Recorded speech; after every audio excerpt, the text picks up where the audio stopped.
আসসালামু আলাইকুম ভিউয়ার্স, আজকে আমি আসলাম আপনাদের জন্য সুজি দিয়ে একটা নাস্তার রেসিপি নিয়ে। সুজি আর আলু দিয়ে অসাধারণ লাগে এই নাস্তাটি। আপনারা বাসায় তৈরি করে খেয়ে দেখতে পারেন। যদি ভালো লাগে আমাকে কমেন্টে জানাবেন এবং আমার চ্যানেলটি লাইক কমেন্ট শেয়ার করে সাবস্ক্রাইব করে পাশের বেল আইকনটি ক্লিক করে দিবেন। আর ফেসবুক পেজ থেকে যারা দেখছেন তারা লাইক কমেন্ট শেয়ার করে আমার পেজটি ফলো করে দিবেন। আমি এখানে একটা বাটি নিয়েছি আর বড় সাইজের একটা আলু গ্রেটার দিয়ে গ্রেট করে নিয়েছি। সাথে পরিমাণ মতো লবণ দিয়ে দিলাম, পেঁয়াজ আর কাঁচামরিচ গ্রেটার দিয়ে গ্রেট করে দিয়েছি।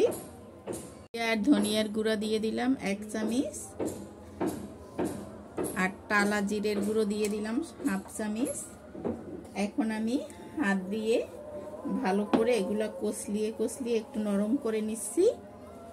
একটা পানি বের হয়েছে দেখেন। এখন এখানে আমি 1 কাপ সুজি দিয়ে দেব, আর সুজিটাও ভালো করে এর সাথে আমি মেখে নেব। আমি মেখে নিয়েছি। এখানে আমি আরও 1/2 কাপের মতো সুজি মিক্স করে দিচ্ছি, কারণ ডোটা আরেকটু শক্ত লাগবে। দেখেন এইভাবে আমি মাখিয়ে নিয়েছি। এখন 10 মিনিট রেস্টে রেখে দেব। এর ভিতর ভালো করে আরেকটু শক্ত হয়ে যাবে। ফিরে আসছি 10 মিনিট পরে। এখানে দেখেন 10 মিনিট পর অনেকটা সেট হয়ে গেছে, একটু শক্ত হয়ে গেছে। এখন এখানে আমি একটা চপিং বোর্ড নিয়ে নিলাম, আর উপরে সামান্য একটু ময়দা ছিটিয়ে দিলাম। ময়দা ছিটিয়ে দিয়ে আমি সম্পূর্ণ খামিরটা এখানে নিয়ে নিচ্ছি। এখানে নিয়ে আমি হাত দিয়ে পাতলা করে আমি চ্যাপটা করে নিচ্ছি। দেখেন এখানে একটা স্প্যাচুলা দিয়ে আমি এরকমের চেপে চেপে স্কোয়ার একটা শেপ দিয়ে নিয়েছি। আমি একটা ছুরি দিয়ে কেটে নিচ্ছি।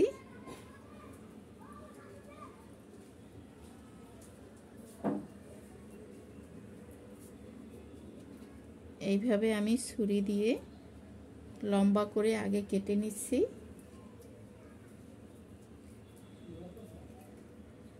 এখন আমি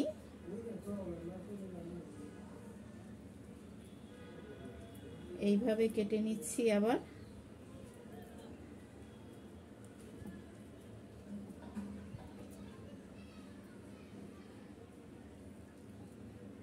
যে রকমের শেপ দিয়ে কাটতে চান কাটতে পারবেন, এটা যার যার রুচির ব্যাপার।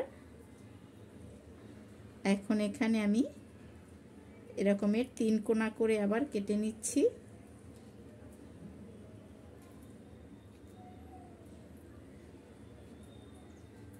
তিন কোনা করে কেটে আমি আস্তে আস্তে করে এগুলি উঠিয়ে নেব।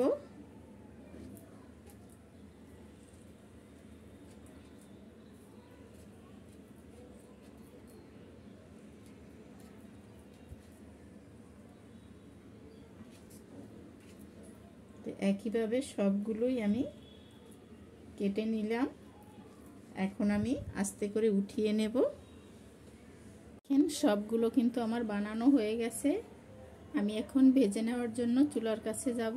চুলায় এখানে প্যানে আমি তেল দিয়ে দিয়েছি। তেলটা একটু গরম হয়েছে। এগুলো কিন্তু অল্প আছে, লাল লাল করে ভেজে নিতে হবে।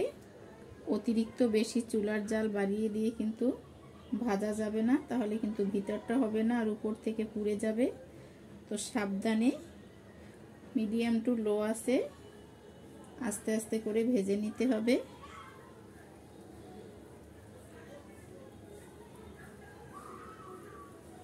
আমি সবগুলো একইভাবে দিয়ে এক এক করে ভেজে নিচ্ছি। পাশটা একটু হয়ে গেলে আমি অপর পাশটা উল্টিয়ে দিচ্ছি, আর দুই পাশটাই আমি গোল্ডেন ব্রাউন করে ভেজে নিচ্ছি। এই নাস্তাটা কিন্তু খেতে খুবই সুস্বাদু হয়। আপনারা বাসায় এই নাস্তাটা তৈরি করে খেয়ে দেখবেন। ভালো লাগলে আমাকে কমেন্টে জানাবেন এবং আমার চ্যানেলটি লাইক কমেন্ট শেয়ার করে সাবস্ক্রাইব করে পাশের বেল আইকনটি ক্লিক করে দিবেন। আর ফেসবুক পেজ থেকে যারা দেখছেন তারা লাইক কমেন্ট শেয়ার করে আমার পেজটি ফলো করে দিবেন। এখানে দেখেন নাস্তাটা কিন্তু গোল্ডেন ব্রাউন করে আমার ভাজা হয়ে গেছে। আমি এখন তেল ঝরিয়ে সব নাস্তাগুলো উঠিয়ে নিচ্ছি। আর একইভাবে আমি সবগুলো ভেজে নিচ্ছি।